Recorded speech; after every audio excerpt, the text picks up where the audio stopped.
El día de hoy vamos a hablar sobre la cultura. ¿Qué es la cultura? Bueno, es algo que todos tenemos.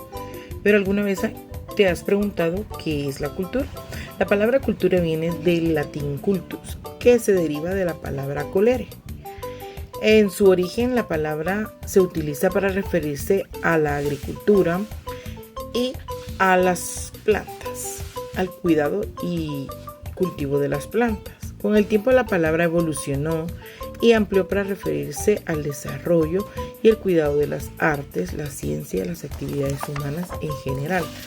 La cultura es todo lo que hace en general un grupo de personas sea único, sus creencias, tradiciones, costumbres, lenguaje, arte, música, gastronomía, en la forma en que visten, cómo saludan. La cultura es una forma de transmitir, preservar la historia, la identidad y las expresiones creativas de una comunidad y manifiesta en diversos aspectos de la vida humana. Se relaciona directamente como los seres humanos. Las relaciones directamente con la forma en que los seres humanos interactúan con su entorno y con los demás miembros de la comunidad. Así que valoremos y respetemos nuestras culturas porque ellas siempre formarán parte de nuestra identidad y de nuestra historia.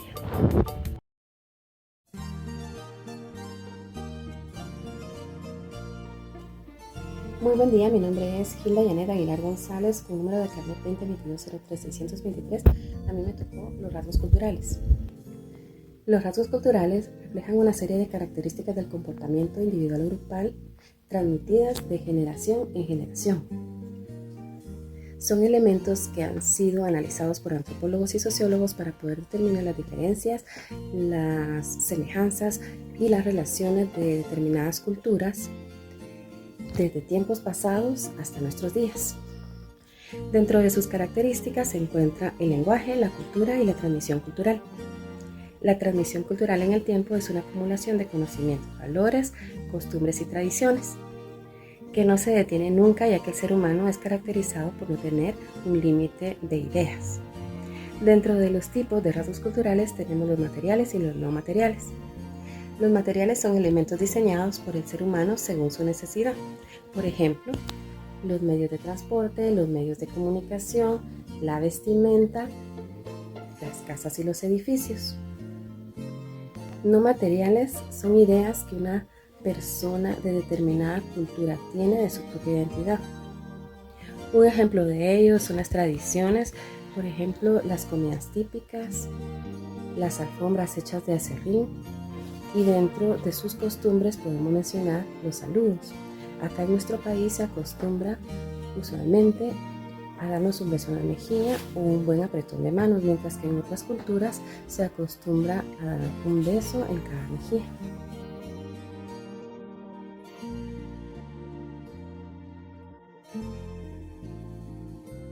Rasgos complejos. Hablemos un poquito sobre los rasgos complejos. El complejo de una cultura es algo intermitente entre el rasgo y la institución. Una institución es una serie de complejos que se centran en una actividad importante. Por ejemplo, la familia. La familia es una institución, ¿verdad? Porque se genera y se complementa por medio de un compromiso, de un matrimonio, hasta llegar a lo más complejo que es la familia. Algunos complejos son parte de una institución, otros que se mueven alrededor de actividades menos importantes. Sabemos que una institución tiene que tener un reglamento de actos, reglas, valores, ideas y normas. En esto también entra, por ejemplo, el complejo de la cultura en ambiente, en estatus, etcétera, ¿verdad? Pero con este ejemplo de rasgos complejos, lo más complejo de una institución que nosotros tenemos cercano, pues es nuestra familia.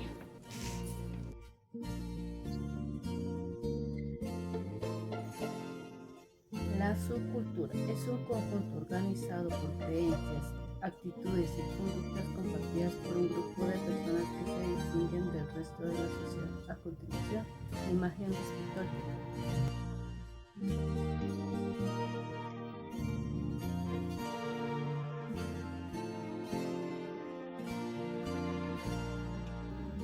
Contracultura se refiere a formas sociales opuestas que rechazan los valores establecidos en una sociedad. A continuación, imagen respecto.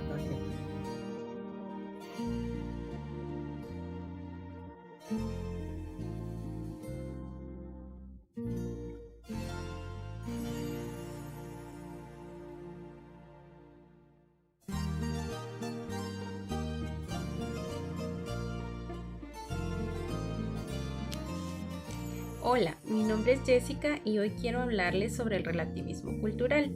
Este concepto nos dice que ninguna costumbre, creencia o práctica cultural puede considerarse superior o inferior a otra, porque todo depende del contexto en el que se desarrolla. Por ejemplo, lo que puede parecer raro o inaceptable en nuestra cultura, tal vez sea totalmente normal y valioso en otra. Esto pasa con la forma de vestir, los rituales, la comida o incluso la manera de saludar. El relativismo cultural nos enseña a entender otras culturas desde su propia lógica. Esta forma de pensar fomenta el respeto, la empatía y la tolerancia y nos ayuda a convivir mejor en un mundo cada vez más diverso en lugar de rechazar lo diferente. El relativismo cultural nos invita a comprenderlo y a valorarlo.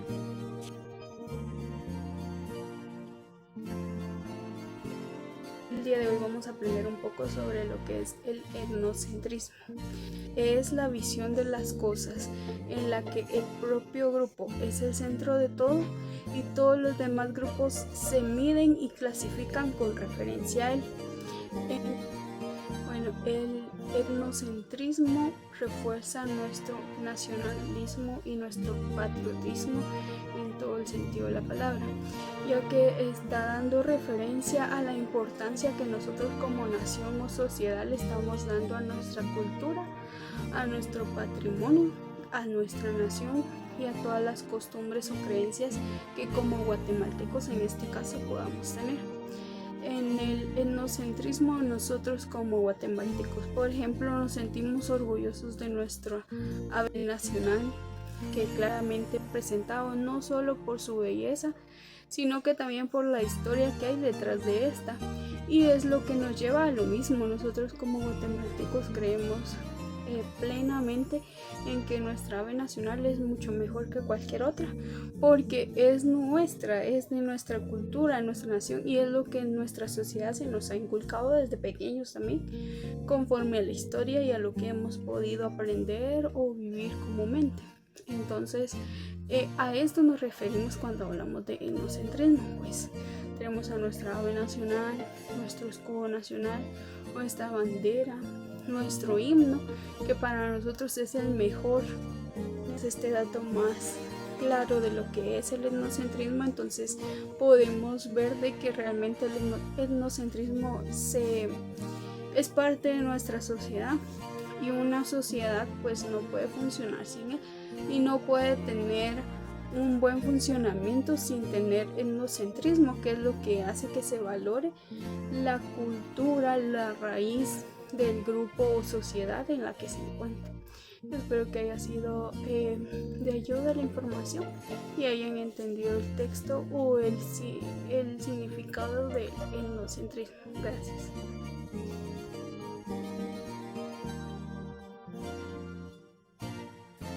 Buenos días, en este momento voy a hablar un poco sobre el tema xenocentrismo. El xenocentrismo es lo contrario al etnocentrismo. El etnocentrismo básicamente es el que piensa de que lo que es perteneciente a una región es mucho más valioso a lo extranjero. En cambio, el xenocentrismo piensa que lo que es extranjero tiene mucho más valor y es más atractivo a lo que es propio de alguna región. Creo que un ejemplo de eso es que nosotros actualmente, la mayoría de jóvenes piensa que optar por vestirse con ropas extranjeras es mucho más valioso que optar por vestirse por la ropa hecha acá en Guatemala. Por ejemplo, también está el cambiar una indumentaria que utiliza alguna región rural por poner ropa que viene del extranjero, que uno puede creer que es mucho más valioso, es mucho mejor que lo que nosotros tenemos en nuestro lugar, en nuestra región, en nuestro país. Y básicamente ese es el xenocentrismo, pensar que lo que es extranjero es mucho más valioso que lo que nosotros tenemos en nuestro lugar. Gracias.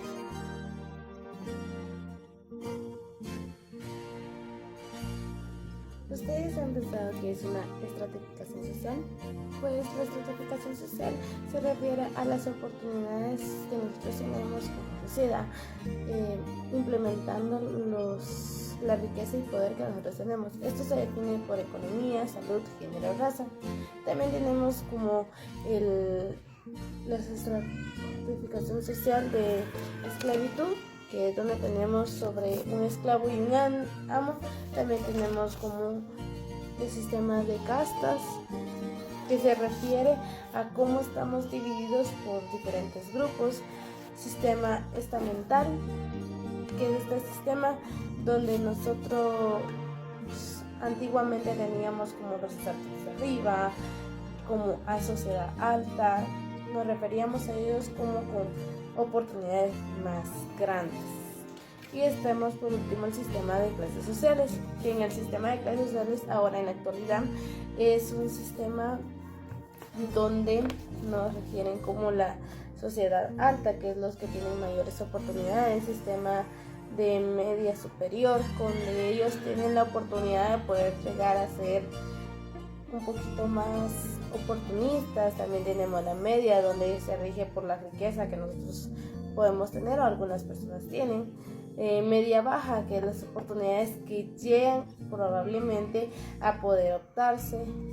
Baja superior, que es donde toda la población puede llegar a su máximo intelecto. También tenemos a la baja inferior, donde podemos encontrar a todas las personas de la ciudad que tenemos educación, tenemos un trabajo.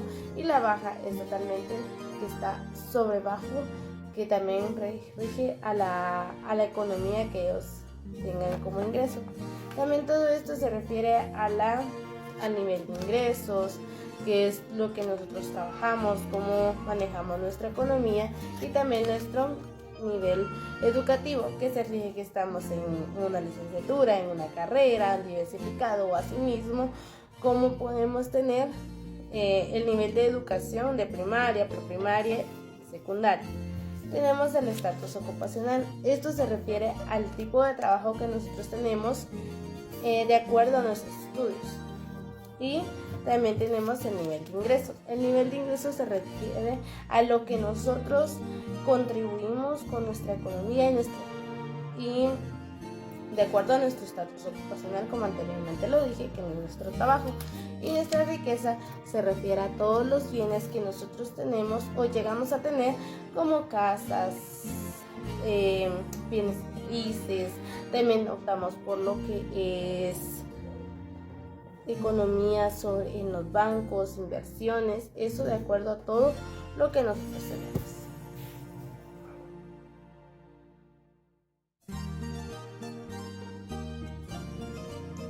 Las formas de estratificación. Dice que esta se guía por medio de sistemas que difieren de estatus, como lo son el estado adscrito, que este se adquiere o es la posición que adquiere un individuo o persona al nacer.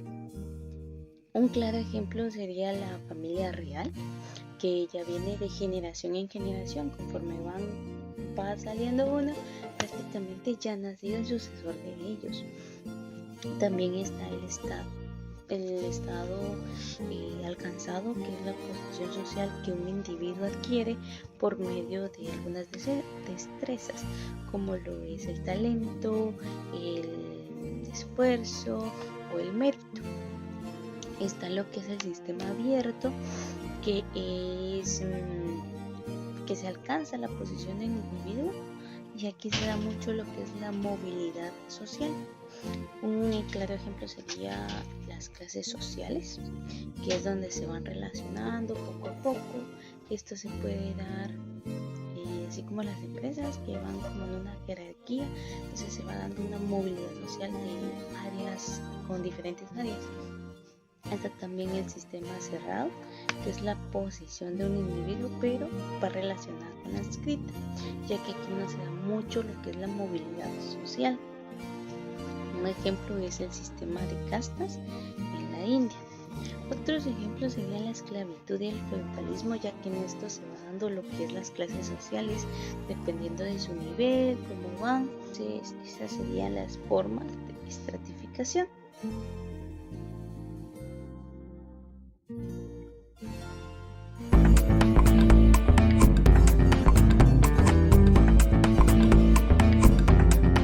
Debemos comprender que el estatus o la clase no lo dan los montos del dinero que tenemos, ya que puede hacer que estos sean por adquisiciones familiares. El dinero no establece la clase o el estatus social, determinando los montos que pueda tener una persona. Una cantidad de dinero no nos proporcionará un estatus de clase alta. La naturaleza o fuentes de ingresos de una persona hablan históricamente. Sin embargo, esto no le da un estatus de clase alta.